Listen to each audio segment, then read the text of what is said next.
Hello and welcome back to this damn photorealistic crusade. Today I'm going to do a Blu-ray review of Kino Lorber's more recent 2021 Blu-ray release of one of the great westerns, one of the most influential westerns of all time that doesn't get the credit it deserves. One of those films you see and you swear it could not have been made in the 1950s due to the more gritty, down-to-earth, realistic tone, and a film whose influence is felt in pretty much most every Western that came since, most especially in a lot of Italian Westerns, and most of all in the Westerns of both Sergio Leone and Sam Peckinpah, who you can feel things in their films that popped up later on. You'll see where those nods and references came from when you see this film for the first time, which is the 1954 classic Western directed by Robert Aldrich, Vera Cruz. This is the new Kino Lorber edition with this beautiful slipcase with original artwork, which proudly shows off the lead pairing of Gary Cooper and Burt Lancaster, who are just an incredible pairing of direct opposites in terms of not just their characters, but their acting styles. It's these differences that fuel the intensity on screen and establishes a sort of relationship that is believable, even though they're diametrically opposed in every single way, that you can understand why these two guys would kind of sort of start to like each other and have a genuine fondness for each other, even though they and everyone else in the film is ready to double cross each other without even hesitating for the simple reason of greed and greed alone. And the film has been described by many as being nothing but one continuous double cross, which is completely accurate. And there is a certain sardonic humor in the journey of double cross after double cross after double cross that emerges, and really it becomes a rewarding part of revisiting this film, of recognizing that sense of humor in the darkness that is very refreshing. Again, it is astonishing this film was made in 1954 and released. It was met with a massive critical backlash for being so dark and violent and gritty. And when you see this film, you will recognize so much of Sergio Leone and Sam Peckinpah that in ways the influences are I mean, they're not just, there. They are obvious and in your face, right down to the fact that Burt Lancaster's appearance, dressed in all black, having a very sort of dark, almost dirt streaked type facial appearance, and having the bright white teeth, is directly lifted by Leone for Henry Fonda's appearance as Frank in Once Upon a Time in the West. And then the lead pairing between the older, wiser colonel figure and the younger gunslinger is referenced by Leone again and For a Few Dollars More, which is why I first came to this film a number of years ago. It had always been on my watch list, but then when I realized this was one of the key inspirations for Leone in his westerns, I was like, okay, now I have to see this. And then you're seeing this, and you're seeing them in Mexico in the time of the revolution and the European occupation, and being essentially guns for hire, and the way that this is played out. The influence on Peckinpah is right there in your face. There are scenes when they're in some of these smaller villages, and it feels ripped right out of The Wild Bunch, or Major Dundee in the sequences in some of the Mexican villages. And late in the film, there's a scene where the two leads are in the essentially the guerrilla camp of the Mexican peasant freedom fighters, and it's a sort of nighttime scene as they're walking through and observing how these people are having to try and gain their independence with what means they have. And it feels exactly like the similar moments in The Wild Bunch when they're in the small village, and we have the great "We all dream of being a child again" monologue speech from the village elder. So again, when you see this film, you just feel all the influence it had on everything that came afterward. This is, for many reasons, There might be a precursor, but I'm not aware. This is the first film I know of and can point to that really feels like the darker European and specifically Italian Western that would emerge. If you ever wondered, what was the first American Western that felt like a Leone film or felt like a Peckinpah film or felt like an Italian Western, it is 1954's Vera Cruz. This film is so undervalued. It is so enormously important as a Western. And this is in the midst of the 1950s when we had the whole rebirth of the genre at the very start of the decade, and it emerged as what is now known as the sort of psychological Western. And you had the two, I think, bedrocks of 50s Westerns in the Anthony Mann truly tortured psychological Westerns, and most famously his partnership with Jimmy Stewart in the 5 Westerns they made, and then the Bud Bodeker Westerns, most specifically the famous films he made with Randolph Scott. And of course there were Bukus and many other great Westerns, but those are two important parts of what I think are defined as the 50s Western cycles and sort of the psychological Western.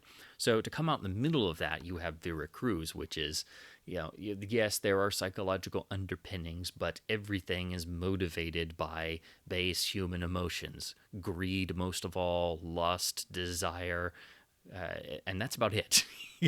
They are clearly guns for hire in Mexico, willing to do whatever jobs for the most money possible. And it is filled with so many famous faces, some of which before they were famous. You have Ernst Borgnine as he was ascending to stardom, as part of the gang of Lancaster's character. But you've also got the wonderful Jack Elam, who, as soon as you see Jack Elam in a Western, you're getting your money's worth.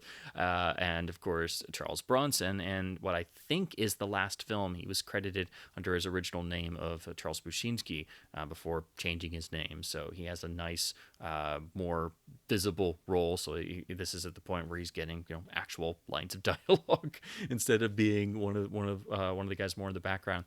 So there's a nice mixture of classic Western faces, stars on the rise, and then the central pairing of Burt Lancaster as the young upstart, not just now star actor, but producer of the film, and with the Titan Western icon of Gary Cooper, who is a completely different style acting-wise and personality-wise, and Cooper himself was, much more geared to having the more traditional good guy type role, or especially in his career post Mr. Deeds Goes to Town, he was always cast in more Deeds type roles of the always good-hearted, maybe slightly bumbling type character who was maybe a little bit removed from the world here and there. He could still play the action roles, and he could still do the heroic roles, whether it be in Beau Guest or the great The Westerner, and he made other great Westerns. But before Mr. Deeds Goes to Town, he could do a lot more of the romantic leading roles and for lack of a better term, the sex symbol type male roles. And so Mr. Deeds is the film that sort of forever put him much more on the straight-laced, goody two-shoes, upstanding, always heroic type character. And it wasn't really until High Noon that he finally was starting to get a role that was much more weathered and much more befitting his experience and his older age, and it had some real darkness in it, and had real grit and believability. And it was another landmark Western of the 1950s, and it is one of the greatest Westerns of all time. But that didn't always translate into more roles like that afterwards. He was still doing roles much more in the traditional Gary Cooper mold, as any star would do.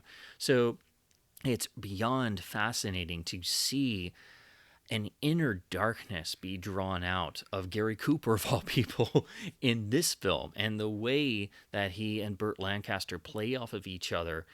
Because Burt Lancaster in this film, if this doesn't indicate to you, if you've never seen this film, I think the best way to describe Lancaster's character in this film is the description Dashiell Hammett gave to Sam Spade in the Maltese Falcon novel by calling him a blonde Satan. That's Burt Lancaster's character in this film. He's a little uncouth. He doesn't have perfect table manners, but he strikes like a lightning bolt. He is pure energy dressed in all black and will kill anyone or anything at a moment's notice, even if he drops two guys by shooting behind his back, which he does in this film. And it is just, he is a force of nature. And when he breaks into those big grins and the gleaming whitest teeth you'll ever see in a movie ever, when that comes up, you know that someone is not long for this world. And it's only when Coop stands up to him, and they had these great confrontation scenes. There's scenes where they go back and forth, and one starts to back away, and it's like two animals having a territorial fight almost. It is, I think, one of the most fascinating comparisons and places where you can examine two actors of two completely different schools and generations going toe-to-toe in a film that in a lot of ways is a buddy movie, because there is this genuine friendship that emerges between the two, even though Cooper's Colonel character knows that, this guy will put a bullet in his head at a moment's notice. And the Lancaster character knows that the Colonel will be able to hold his own, and they have these great bits of banter back and forth, nods and references to the Colonel's past in the Civil War, and of course another of the great influences that is very plainly obvious. If you ever wondered why at the end of The Good, the Bad, and the Ugly that Tuco has the iconic bit where he goes to say, dirty son of a bitch, and it gets obscured by the Morricone score, and it's a nice humorous moment, but you can clearly tell his mouths are forming the word. It's just cut off. That's from Vera Cruz. Every time that the Colonel character sort of gets the one up on things, and the Lancaster character is bemused or is sort of stuck, and he just stands there for a minute, and he just I'll be a dirty son of a... And it just will do a fade. It always cuts him off. He never gets to finish it. But he's saying son of a bitch, and in a 50s film under the production code, getting away with that, and the audience knowing exactly what you're doing. Just another great element of the supremely, majestically conscience-less, zero conscious character that Burt Lancaster plays in this film, and a direct nod that Leone made in The Good, the Bad, and the Ugly to this film. Again, if you're a Leone fan or a Peckinpah fan and you've not seen Vera Cruz, you're going to see this film, and the whole time you're just going to be like, oh my God. The whole opening of this film is almost like very much the inspiration for the opening of Once Upon a Time in the West, where you have one character coming in, there's a bit about horses and having to get a horse, and I can't help but think of the line in Once Upon a Time in the West, looks like we're one horse short. No, you brought two horses too many. Well, that's very similar to how Cooper's character and Lancaster's character meet at the beginning of this film, and right there at the beginning, they almost shoot each other. So it's just like Robert Aldrich does not just tiptoe around things. This is a hard, gritty, nasty, gloriously nasty film that is all about human characters controlled only by the basest of human emotions, chief of all, which is greed. And it's that fascinating darkness that you see in Cooper's character and his performance.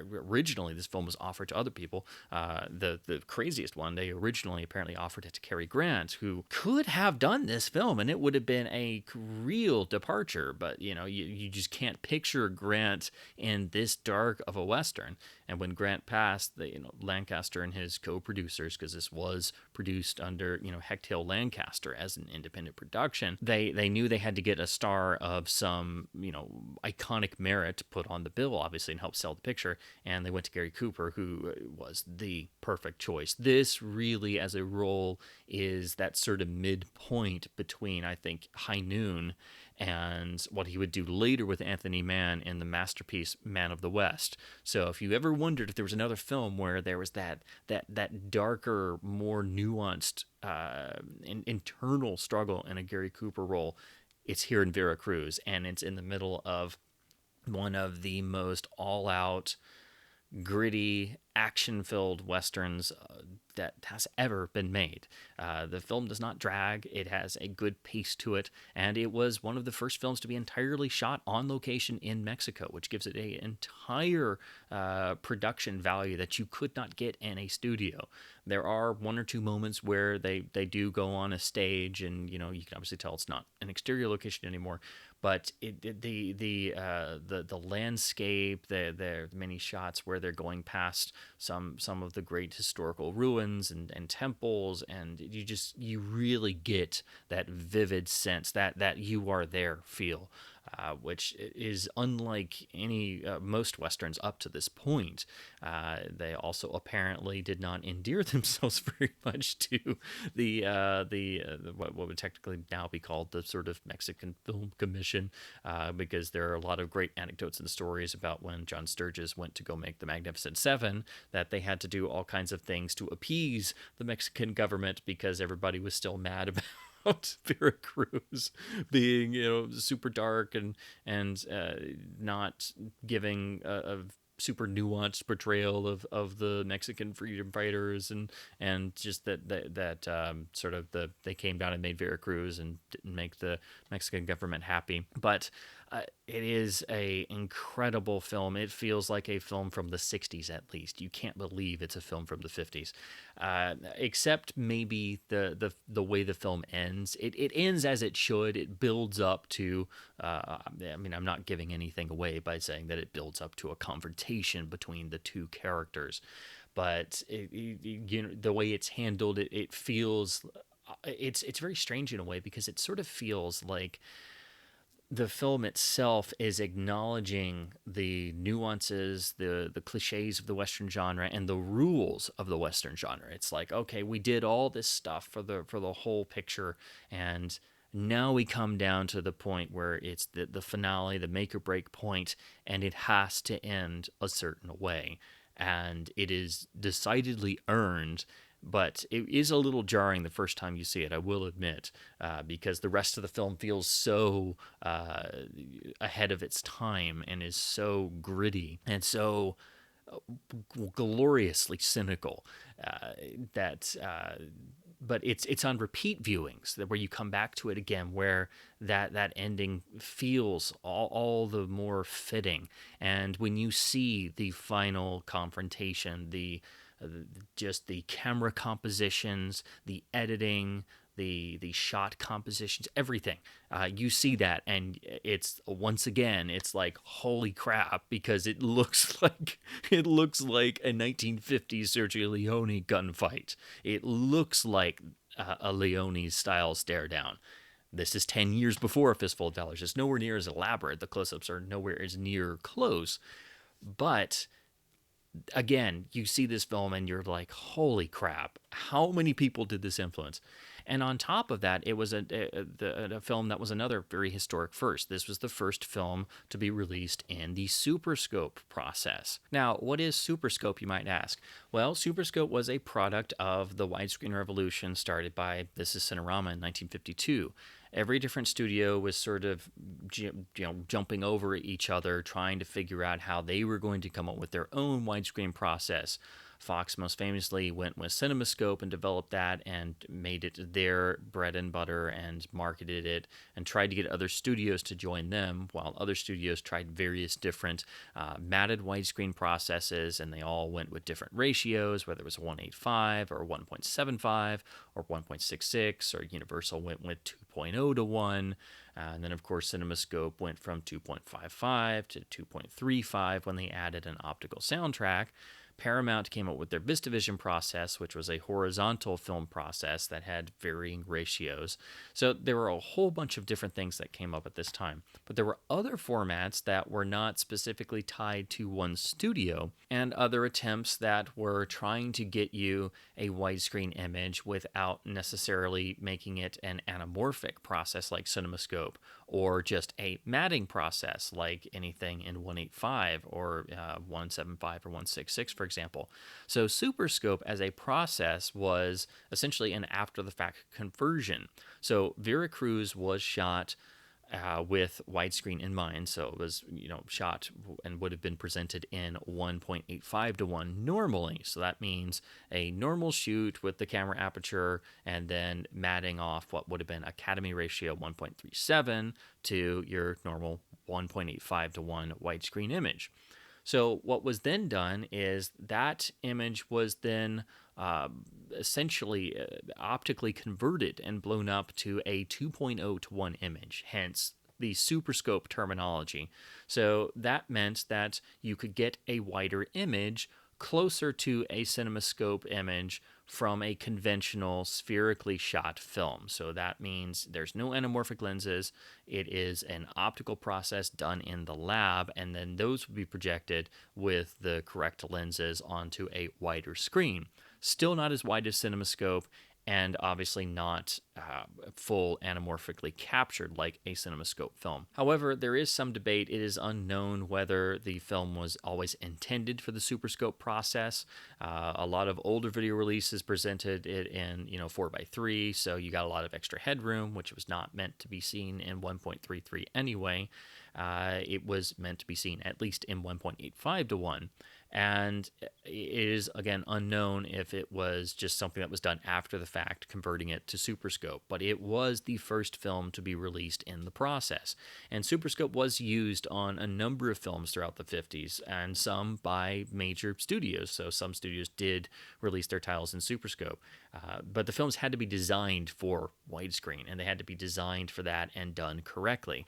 So the fact that you don't get a lot of crazy distortions or things like that meant that it was probably designed with SuperScope in mind. I still think it would be great to see it in a non-SuperScope 185 version, but thankfully this did not suffer the same problems that Invasion of the Body Snatchers did, which was shot normally meant for 1.85 presentation in a matted widescreen version, and it was turned into SuperScope after the fact, which is why all versions of the film have that very weird sort of stretched, almost distorted look to it. It almost adds to the eeriness of it.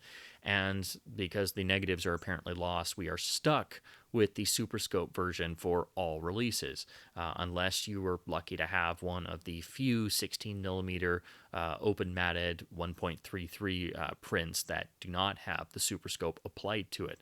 So that's sort of the two ways SuperScope was used. But Vera Cruz is the first film that actually used it, and it was shown in SuperScope theatrically.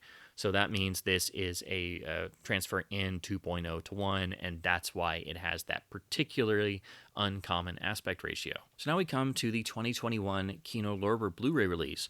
First of all, again, they came out with this beautiful slipcover with original poster artwork, and with most Kino releases, they eventually stopped making the slipcover, so I don't know if you order it from them if they still include the slipcover or not, but usually these are just around for the first pressings.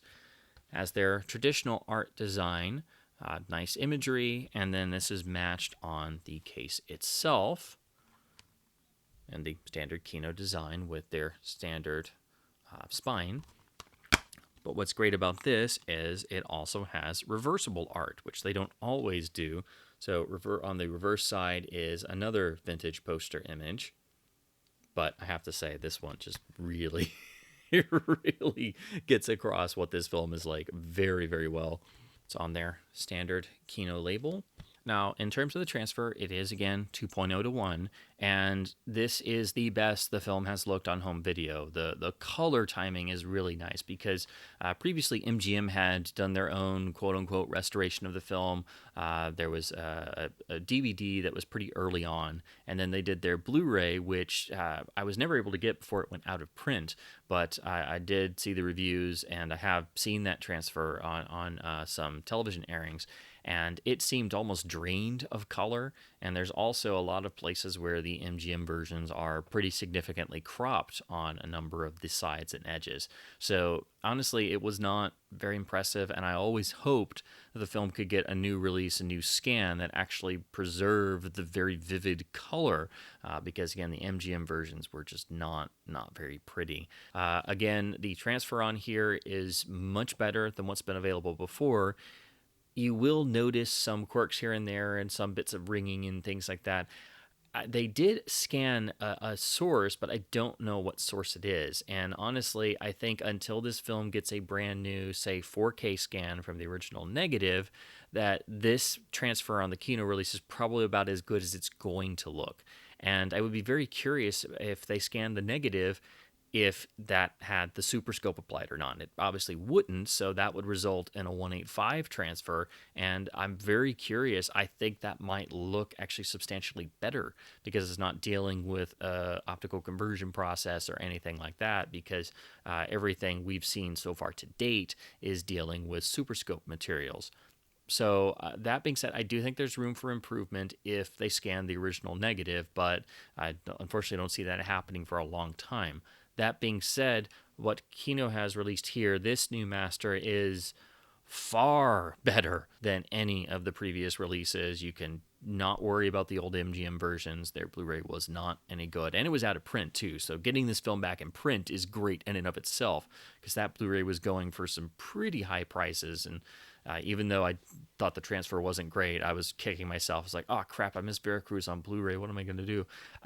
So I was very happy when this was announced and came out. And it's also got some nice extras to it. So Alex Cox does a commentary. It's a nice commentary, but he sort of talks to the movie, and it's he just has a rather slow speaking voice, and there are unfortunately some extended periods of silence, but I have to say it was still an enjoyable track, and I do like hearing him talk about other films, whether it being his old vintage British television intros that you find on YouTube, or in various extras or other commentaries. But I will say that I was a little disappointed, because I always wanted to get a commentary for this film that was like more like, say, a Christopher Frayling Western track, like he's done for the Leone films, for example, where it's just, tons of factoids and anecdotes and stuff. And you get a number of those in here, don't get me wrong, but it is a much more reserved commentary. And if you're not a person who likes tracks where there are a lot of sort of periods of silence or gaps, then it may not necessarily be the track for you, but it's still really enjoyable. And you're essentially just sort of sitting on the couch in Alex Cox's house watching VERA CRUZ, and he talks about it while you're watching, and that's the sort of feel you get. So that was really fun. Then there's also the Trailers from Hell piece that John Landis did, and then the original trailer's included, and it's actually in HD and looks pretty nice. So that's a nice bonus, because every other time I've seen the trailer, it's really crappy looking and in standard def and stuff. So that's a really nice bonus that you're not going to realize unless you actually play the trailer, but it looks really good. So actually for years I've been using the original Laserdisc release, which is a pretty good disc for the time. It's a little noisy, but the color is nice. The only issue with the LD really is that the audio has quite a bit of distortion in it, but it does have a lot of natural tape hiss, and honestly, if you're used to watching a lot of old transfers, you can get used to that, but I did wish it didn't have those distortion issues. The only other thing the LD has that's exclusive to it is the Laserdisc actually has the original SuperScope logo, which is, it's a very simple, red SuperScope logo on a blue background, but it was a real surprise the first time I played the LD, because I'd never actually seen that logo before, and this is the only release I know of anywhere that actually contains that original theatrical SuperScope logo. It is not on any of the other releases, and sadly not on the Kino Blu-ray. But again, that's just one of those nice exclusive quirks to an older LD presentation. Now, to talk about the audio transfer a little bit on the new Kino release, that brings up an important point about the Laserdisc release. And if you've seen any videos on my channel before, not only am I a giant Laserdisc geek, but I do try and do comparisons where possible when I have different editions. Now, VERA CRUZ on LD has some pretty noticeable distortion in its Laserdisc PCM mono track. And because the MGM versions were out of print and I was not impressed with the transfers, that's just how I've lived with the film for a couple years every time I wanted to rewatch it. The disc is pretty solid as a transfer for its time, but you do have to live with that distortion in the audio, and it seems like it's inherent to the source, unfortunately. So coming to the new Kino release, you don't have those distortion problems with its lossless DTS HD MA mono track, but when you compare the two, you will notice that even though this is a pretty distortion-filled and seemingly rather already noise-reduced track that's, obviously not the best audio presentation of the film in the world, it does have some natural hiss and a greater presence because it hasn't been further noise-reduced, which is what it sounds like you have on the Kino release. And also, I haven't seen the MGM versions in a long time. I was only able to rent the DVD before. I've never owned the DVD, and of course the Blu-ray went out of print, but I have seen that master on some television airings and stuff, and it seemed like the audio was the same there. MGM attempted some cleanup work, it seems, because it didn't have the distortion problems of the LD, but it sounded a bit flatter, and this sounds like the same track I remember the MGM versions having. So I think that audio has rolled over and they're just using the same audio track. So that's rather unfortunate, and I don't know. I'm guessing the audio elements that exist for this film are not in the greatest shape, or they haven't accessed original master material, since this is still not an original negative scan. And it's unfortunate because no version really sounds particularly that good. It may just be that the original mix itself is, very much a 1950s mono track. But I think it could sound better, and even though the LD has some baked-in distortion and some other issues and already has some noise reduction in it, it does actually sound better than the cleaned-up version on here if you're able to compare the two directly. So again, I don't know if there's a better version around. I think I might try and see what the pre-Laserdisc versions sound like. And apparently there's only one VHS release before the Laserdisc. So if I can find that, I might check that out. But it is a bit hard finding clean, obscure, older video presentations back from the pre-digital sound era of LDs. So when you're getting back towards the early to mid 80s, it's harder to track down older tapes and find them in good condition. And then you're buying more tapes simply for their audio tracks because you have nerd problems. But anyway, it's unfortunate. I wish it sounded better, and most people aren't going to notice this because most people are, don't have the old LD, or they don't really hyper focus on the audio presentations of older catalog titles. But if you are familiar with this film, this will sound pretty much like what the previous MGM version sounded like. And it sounds fine, but if you do have the older LD, you will notice that there is a definite frequency roll-off, and while, again, the distortion is kind of wiped out, you don't have to deal with that, or it's minimized, shall we say. There is quite a bit of the presence that's gone. So unfortunately for the time being, until I happen to find or track down that original tape release, the best I know of for the film's audio is actually the Laserdisc, even though it has those distortion problems, because it's got those. It does have some noise reduction, but it doesn't have as much as the attempt at cleaning up the audio does. So again, it's okay for the audio presentation. It's the same as what you'll get on the previous MGM out of print releases, but it's a bit overzealous, and I just wish the audio sounded better. Again, I don't know if it's possible or if all this stuff is baked in, if the distortion is baked in to the original mix elements that survive. But like the picture, I don't think we're going to get much improvement until somebody goes and does a full 4K restoration from the original negative source and maybe the original audio master source as well. But I did think that was an important note because, at first I was so pleased the distortion was dialed down that I've heard on the LD release, but then you start noticing that it feels a bit flatter. And so then I put the Laserdisc on once I finished watching the Blu-ray, and I did some direct comparisons, and then it's much more obvious. So even though this has some noise reduction and has baked in distortion, it doesn't have that sort of flatter sound that I'm guessing it was MGM's cleanup job. And again, it just rolled over to the Kino release. So that is unfortunate that it's not a new audio transfer, because I do think this film could and should sound better. So that's it for the Kino Lorber Blu-ray release of the Robert Aldrich directed Western classic Vera Cruz from 1954. Also starring Cesar Romero and George McCready. It's loaded with so many famous faces. It is beautifully shot on location in Mexico in vivid color in the SuperScope process. And Aldrich is an underrated director. He has a very no-nonsense style to all the films he directed, and he did a surprising number of genres, and most people associate him primarily with very macho and male films that are very action dominated. But of course, he did many films with great female characters, most famously Whatever Happened to Baby Jane, among others.